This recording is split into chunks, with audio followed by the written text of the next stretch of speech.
Bosen bikin super kartu di belai angin pula. Waktunya super. Super mulai ngecreng, asamnya wow, super shocking, manis di ending. Yuk, langsung on lagi. Super mulai ngecreng, langsung on lagi. Cobain yuk.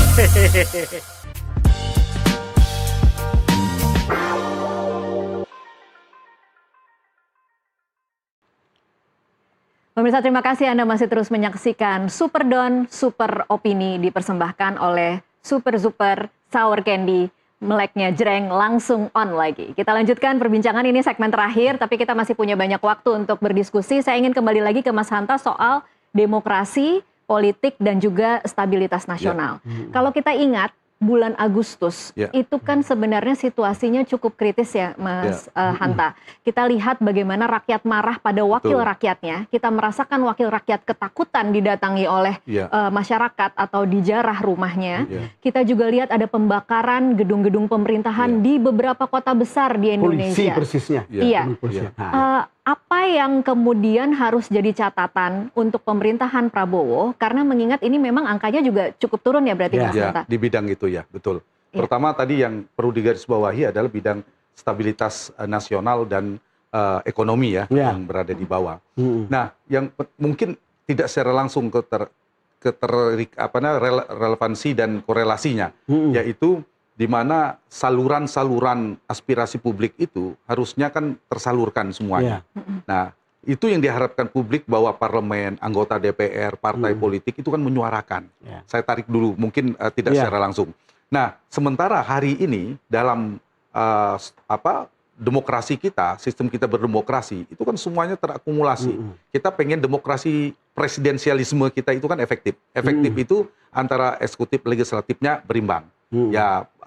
Dia mayoritas, tapi mayoritas sederhana, pas terbatas. Ini ada super ini, super mayoritas, sangat super ini, karena hampir 100%, bisa 100% dukungan parlemennya. Itu kan tidak ada. Hampir tidak ada kita mendengar aspirasi itu disampaikan oleh partai politik.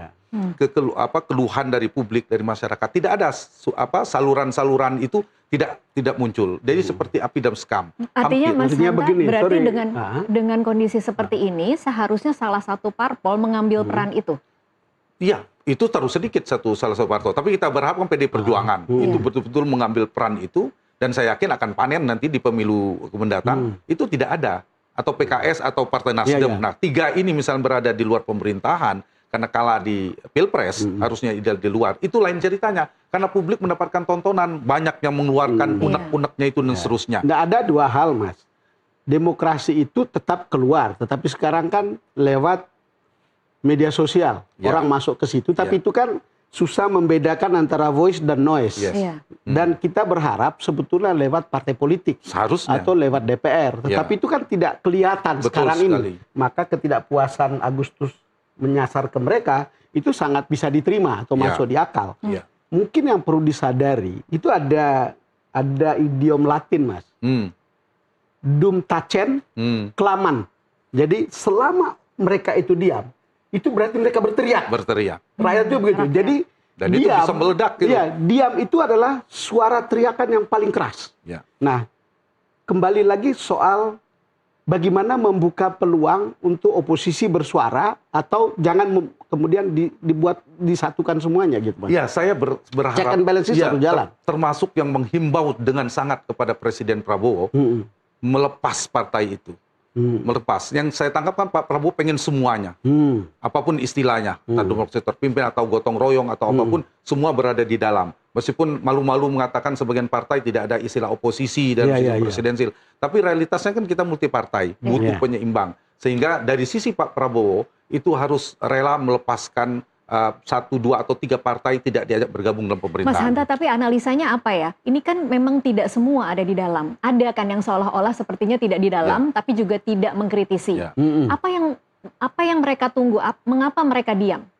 Nah, itu juga dari sisi partai, kekecewaan publik kan muncul di sana. Tapi kan dalam politik itu tasnya begini, yang ditukarkan tidak melulu kursi. Jadi tidak melulu kursi. Ini jadi menarik. Ada dukungan politik itu biasanya dibarter dengan 3 hal. Satu, kekuasaan. Kekuasaan itu bisa kursi menteri, wakil menteri, kepala badan dan sebagainya. Kedua adalah kepentingan ekonomi politik alias bisnis. Tidak harus itu kan. Yang ketiga, legal protection, urusan hukum untuk diamankan dan seterusnya. Nah, saya tidak tahu, mungkin ada kesepakatan negosiasi di level-level ini. Nah, partai sebagian juga mungkin tersandera, kita tidak tahu.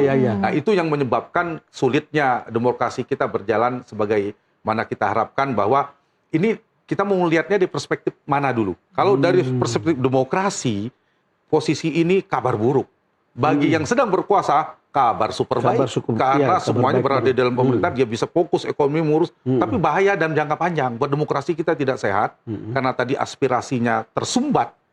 Nah, kalau tidak hati-hati, kita menghimbau kepada Pak Prabowo, ini berbahaya dalam konteks kita tidak tahu tahun kedua, harus tahun ketiga. di-manage dengan baik. Betul, perlu diberikan ruang-ruang itu. Ditambah kita tahu di dalam dinamika internal itu sebenarnya ada kan, saya membagikannya, yang sering kita bilang cinta segitiga itu, kekuatan politik sekarang. Awalnya kan begitu, kekuatan Prabowo, kekuatan Megawati dan Jokowi. Nah, di level yang lain ada SBY dan Surya Paloh. Nah, ini dinamika ini, dugaan saya, analisis ini Bang Don, Tasya, akan menguat nanti mendekati pemilu. Nanti akan keluar, orang akan menunggu, mungkin ada urusan ekonomi politik dulu, sekarang ini dan sebagainya. Tetapi nanti 2 tahun menjelang pemilu, pertumbukan antar faksi kekuatan politik ini akan ketemu, nanti akan kelihatan. Tapi nanti di ujung-ujung mendekati ujung-ujung. Nah, itu kalau tidak di-manage dengan baik, satu sisi ada dinamika ini, sisi yang lain ada dinamika di publik, ini agak berbahaya. Karena sehingga energi presiden berhadapan dengan berbagai macam keinginan politik. Yang kita khawatir itu partai politik yang ada di DPR itu tidak tahu persis apa yang terjadi di bawah begitu. Padahal fungsi dia kan itu, mengartikulasi, mengagregasi kepentingan publik. Nah, tercerabutlah itu yang menyebabkan aspirasinya tidak ke partai politik, ke media sosial, ke badan dan seterusnya. Itu yang terjadi. Dan kalau sudah di situ noise-nya besar. Oke, Mas Hanta, kalau melihatnya misalnya keadaan tetap seperti ini dengan tanpa ada partai yang mengambil peran sebagai oposisi sampai ke 5 tahun ke depan, kemudian channel-channel yang tadi Mas Hanta bilang tidak tersalurkan, artinya kemarahan itu akan meledak-meledak saja dari sisi publik. Anda melihatnya selama ini bagaimana respon Prabowo? Karena kan 1 tahun ini ada banyak sekali ya letupan-letupan itu, dan Pak Prabowo cukup responsif terhadap letupan-letupan itu. Apakah itu bisa dilanjutkan sampai 5 tahun? Jadi tidak perlu ada parpol yang menjadi channel, tapi publik saja yang kemudian bereaksi dan Pak Prabowo akan menanggapi. Kita nanyain juga apakah pemerintah dianggap kurang serius merespon demonstrasi kemarin, salah satunya. Ada ketidakpuasan di dalam data kami menyelesaikan itu. Nah, lagi-lagi kalau konteksnya dalam perspektif Pak Prabowo yang sedang berkuasa, pasti ini dia menguntungkan dalam jangka pendek. Jangka pendek. Kenapa? Bisa fokus secara ekonomi, fokus pembangunan. Tapi jangka panjangnya, lagi-lagi saya tekankan, ini agak berbahaya. Agak berbahaya dalam konteks saluran itu. Nah, saya melihat Pak Prabowo 2 hal catatan saya. 1, obatnya itu, penangkalnya. 1, program populisnya dimaksimalkan, kita lihat, karena masyarakat menengah ke bawah kan tidak terlalu bermasalah dalam perspektif ini. Yang menjadi riuh itu kan yang menengah kelas menengah ke atas. Itu yang dilakukan oleh Pak Prabowo, bagaimana membuat situasi relatif stabil, memberikan program-program populis kepada masyarakat dan seterusnya. Itu yang saya kira menjadi andalan. Jadi meskipun panas dan gaduh di tengah, tapi itu tidak akan terlalu membuat pergolakan ya berarti Mas Hanta? Kenapa kita perlu menanyakan ini, Taj?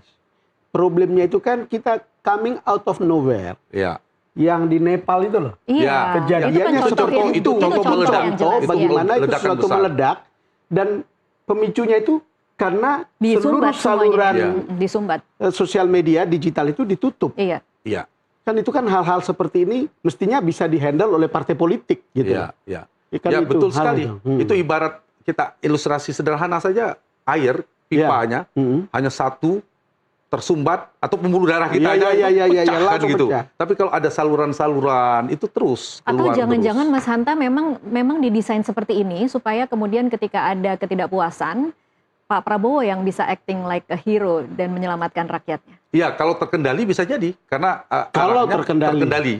kalau terkendali, kalau takarannya tepat, karena misalnya arahnya kan kemarin ke legislatif kan, ke Iya. partai politik. Iya. Sehingga betul kata Tasya. Tapi kalau ternyata bisa kemana-mana, bisa sebaliknya. Nah, itu yang saya kira perlu diantisipasi. Hal yang kedua, saya lanjutkan tadi. Kita khawatir Pak Prabowo tidak mendapatkan informasi realitas yang utuh. Itu juga penting, di mana situasi itu harus dihadapi.